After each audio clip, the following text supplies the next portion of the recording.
Welcome to Silicon Bytes. Before we dive in, thank you to everyone who supports the channel through Buy Me a Coffee, Patreon, and all the other methods there. And of course, everyone who is supporting our campaign at the moment to get more trucks to send to Ukraine. This episode today is about the absolute disaster of Trumponomics. Trumponomics is bringing results, uncertainty, chaos, and retaliation. China has hiked tariffs on US imports to 125%. This rate is likely high enough to effectively dampen US access to the Chinese market.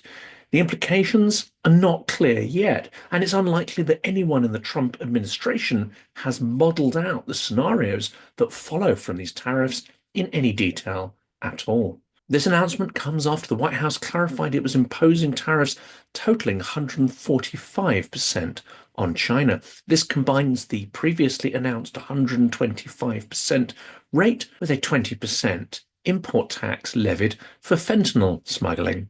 White House Press Secretary Karoline Leavitt defended Trump's aggressive tariff policy by citing similar measures he took against China during his first term. Evidence of the success from these original policies was not provided, however. He effectively implemented tariffs in his first term while driving down the cost of living in this country. And that's what he's focused on doing again, Leavitt said, repeating a common GOP talking point. Economists, however, including from the United Nations, have characterized Trump's first-term trade war a lose-lose situation. There is evidence that both the US and China's economies suffered losses, but little evidence for economic growth in the US as a potential benefit. A report released in 2021, produced by the US-China Business Council, suggested that the trade war resulted in a peak loss of 245,000 jobs. It also estimated that the US would produce $1.6 trillion less in real GDP terms over the next 5 years. This does not sound like sensible economics or a recipe for growth. This time around, tariffs are far more intense and on a greater scale, targeting allies as well as adversaries, apart from Russia, of course, which apparently has not been hit by tariffs. The Trump administration argues that punitive tariffs against China will ultimately help the US economy and are pleading for the electorate to stay the course through short-term pain. This may be more difficult to sell as Trump boasts about his billionaire friends making a killing from the wild market fluctuations as the rest of the economy feels an intense, chilling effect.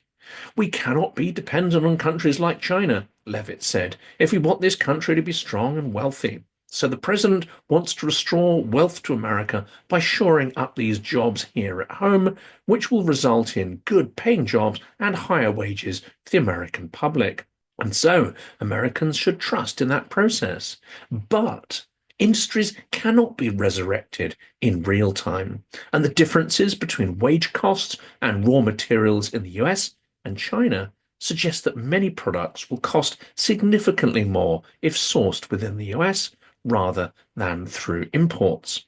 But as with USAID, we are seeing policy made on the hoof, based on emotions, prejudices, and grievances, not sound data or any detailed long-term strategic planning.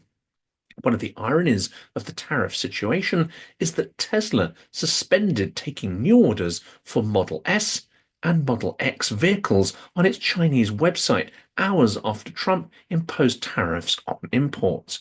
Both models are made in the US and imported to China. Higher US tariffs significantly increase the retail cost for Chinese consumers, making cars more expensive than locally produced EVs.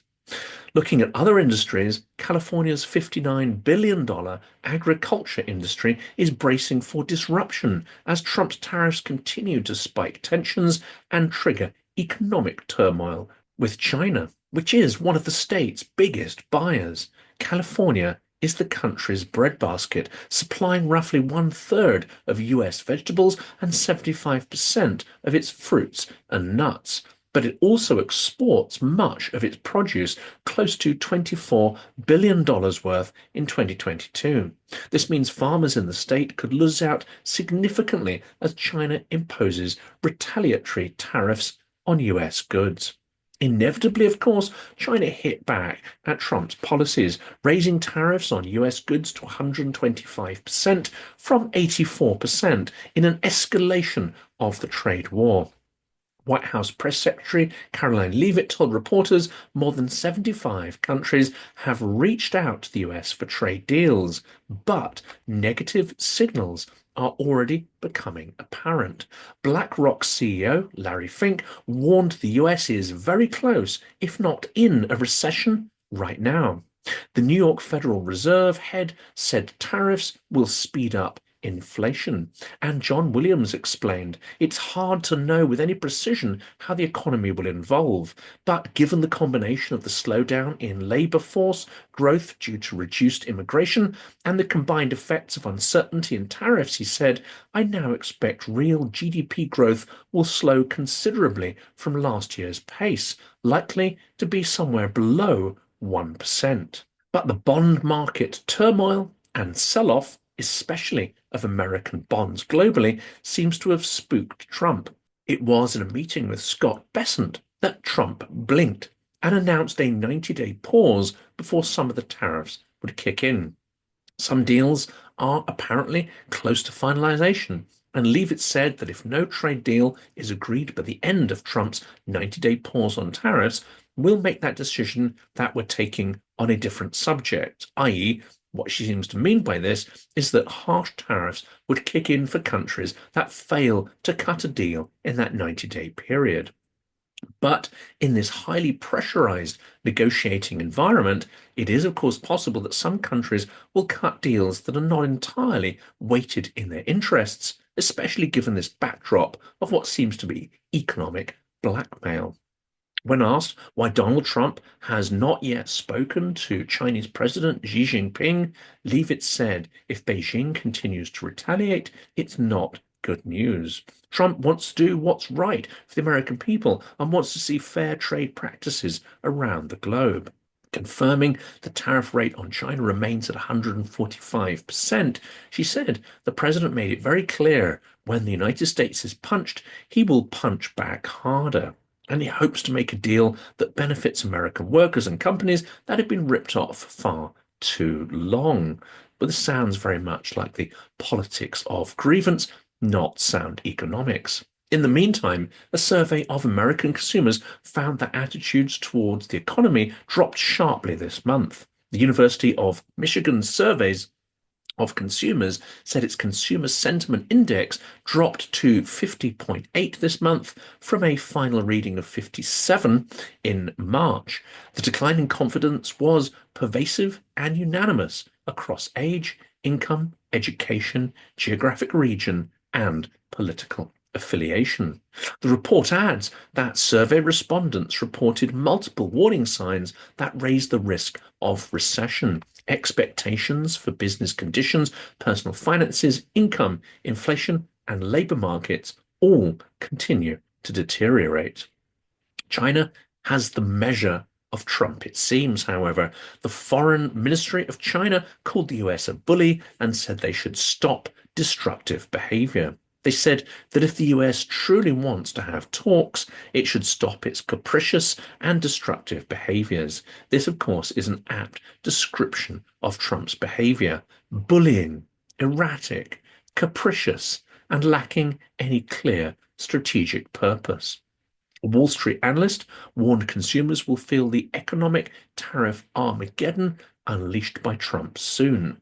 Dan Ives with Wedbush Securities Financial Group said in an industry note that the self-inflicted uncertainty from the China tariffs has turned the corporate capital expenditures world upside down. He adds tariffs have created mass uncertainty not seen since COVID, created a price shock that will impact the daily lives of US consumers with no end in sight, and unfortunately ripped the heart and lungs out of US big tech supply chain in the process with minimal to no alternatives.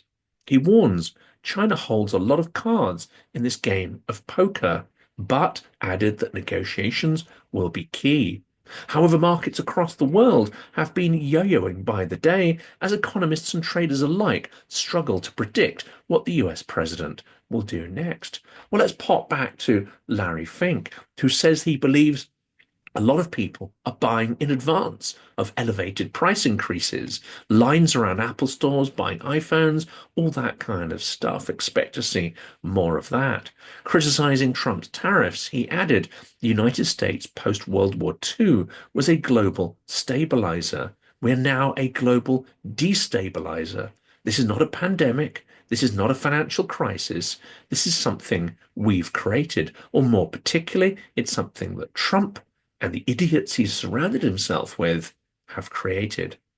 Peter Navarro, senior trade advisor to Donald Trump and the architect of his tariff policy, says the president is aiming for 90 deals in 90 days, referring, of course, to the 90-day tariff pause.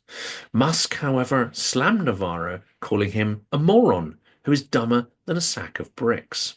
This truly is a circus of idiots, with no plan and no strategy between them.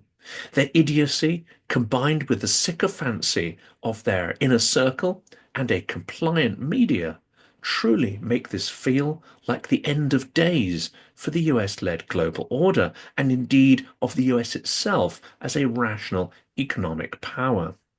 Thinking of the mechanisms of reflexive control, if Russia had wanted to bring the US down, to destroy the cohesion of the American project from within, then they could have not have found a better vehicle than Donald Trump to achieve that. Delusional, bigoted, ignorant, and angry, he is bullying the US into becoming a dysfunctional oligarchy and well on the way to becoming a failed state without a functioning democracy.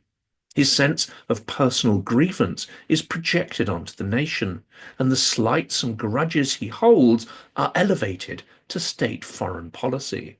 Trump is a moron who has surrounded himself with other morons. Some are ignorant and inexperienced. Some are selfish and avaricious. Some are callous and full of loathing. And some combine all of these qualities in the same person. Trump is a wrecking ball, able to wield enormous power because opposition is largely ineffective, the media fragmented and biased, and the usual checks and balances incapable of stopping this runaway train loaded with dynamite. It seems not unlike the situation when German military intelligence injected the toxic bacillus of Vladimir Ilyich Lenin into the anemic and weakened body politic of Russia and precipitated the Bolshevik Revolution that led to civil war and all the subsequent violence and poison that emanated from that vile terroristic regime. The consequences of that are still felt today. Who knows how long the consequences of Trump's chaos, the chaos of the Trump regime, will be felt?